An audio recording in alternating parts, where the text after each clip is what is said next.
Po, në këtë rast, duke qenë se Spaku po tregohet kaq i ngadalt me Belinda Ballukun, kur mendoni se do të shkojë ke Edi Rama?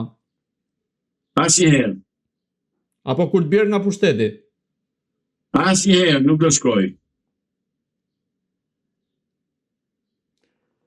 Zoti Islami, të ndalemi pak, Zoti Islami, të ndalemi pak te marrëveshja mes Shqipërisë dhe Greqisë sa i përket çështjes së detit, ku Greqia përflitet se ka tratativa për të po themi kryer shpime në det dhe duke qenë se ka gjetur burime nëntoksore.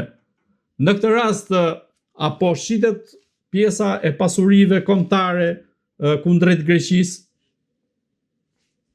Nëpërmjet kanalit tuaj po e riinformoj publikun shqiptar që këtë çështje për herë të parë për naftën në det e kam trajtuar unë në artikullin deri ku do shkoj kufiri me Greqinë zoti kryeministër në vitin 2009, në 27 tetor të 2009-s, kur sa ishte hapur problemi i marrëveshjes së naftës, të mirëthem të detit me Dora Bakojani dhe me Lulush Bashët. Jam i pari që kam thënë atje, Greqia e do atë pjesë sepse atje ka dalë naftë. Ose din që ka naftë. Pra, unë kam denoncuar me kohë të thjesht, ajo marrëveshje antikombëtare e 2009-s, sillet në të cilën ka qenë aktori kryesor ministri aktual i punëve të jashtme të Shqipërisë, një tjetër zabërhan tradhtar i interesave kombëtare, ky që është ministri i jashtëm tani, një tjetër spiun i grekëve, dhe duan me çdo kusht që atë pjesë ta marrë greku, meqense gjykata kushtetuese shqiptare e hodhi poshtë atë marrëveshje, duan që tani ta çojnë në Hag. Haga dihet se cila është për shqiptarët, Evropa dihet se cila është për shqiptarët,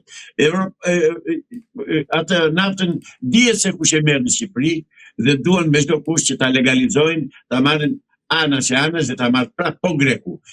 Ardhja asaj zonjës me minifun që na tregoi që kishte këmbë të bukur ambasadori amerikanë në Greqi, që në 12 natës dhe përqafojnë nxehtësisht me kryeministrin, veprime të turpshme jo diplomatike, veprime atyre veprimet e atyre si quhen ato eskortave. Ashtu erdhi ajo dhe takoi kryeministrin shqiptar si një pjesëtare e eskortave të natës.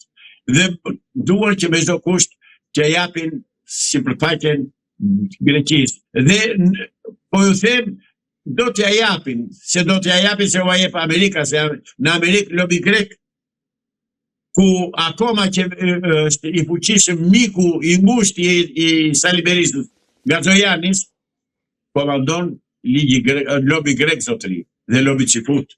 Dhe neve Amerika me kohë na ka vënë nën këmbët e këtyre dy lobëve, Grekut dhe Çifutit.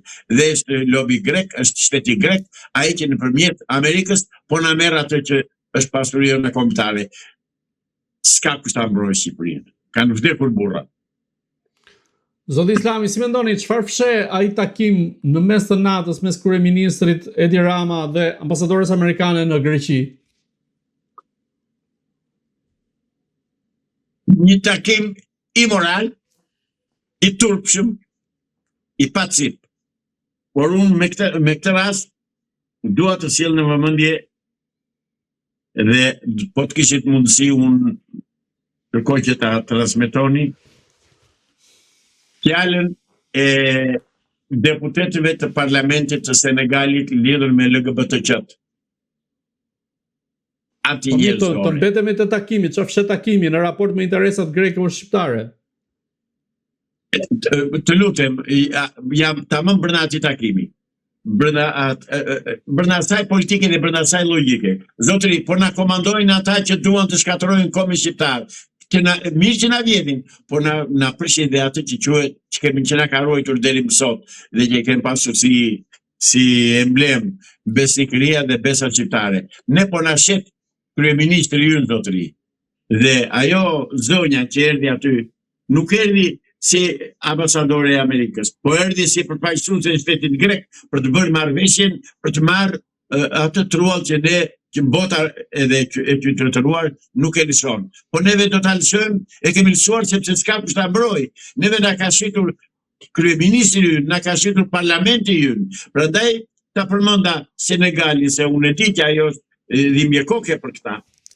Pra, jemi të shitur zotëri nga kryeministri shqiptar dhe nga Llumi Gjirizi që po quhet Parlamenti i Shqipërisë.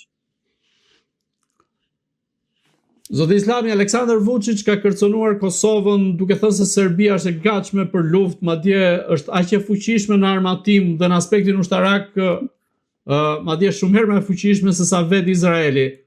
Ju si e cilësoni këtë deklaratë të Vučićit dhe nga ana tjetër çfarë janë duke bërë shqiptarët për të mbrojtur tokat e tyre, territorin e tyre dhe trojet e tyre? E pare punës, ai ka shumë të drejtë që mburret edhe që flet, sepse ai është vërtet i fuqishëm ashtu si thot. Ka fuqi, ka mbështetje politiko-ekonomike ruse dhe kineze, ka armatim modern ruse dhe kines, në një kohë që Shqipërinë e kanë çarë. Ky Gjirizi që quhet parlament e ka çarmatosur Shqipërinë. Ky Gjirizi që quhet parlament ka çarmatosur Shqipërinë dhe që kishte dhe armë shumë të shkëlqyera dhe do marr aeroplanët tanë reaktiv MiG-17, 19, 21 që sot e kësaj dite e përdorin shumë shtete të botës si kanë punë. Ne i quam për skrap. Pra neve na ka tradhtuar. Vemi nga vemi zotëri i nderuar gazetarë, faleminderit për pyetjen që bën. Por vemi nga vemi gjuha shkon ku dhëmbi. Neve na ka tradhtuar Gjirizi që quhet parlament. Jemi të çarmatosur dhe populli ai Vučići ka shumë të drejtë që kërcëlli dhëmbët. Shpresoj që baza amerikane në Bond Steel i jap përgjigjen e merituar, gjë që s'po e dëgjoj fare. Sepse ai presidenti i Amerikës vatë edhe merret me Iranin se do mbrojë interesat e çeputëve. Do vriten qytetarët amerikanë për interesat e Benjamin Netanyahut.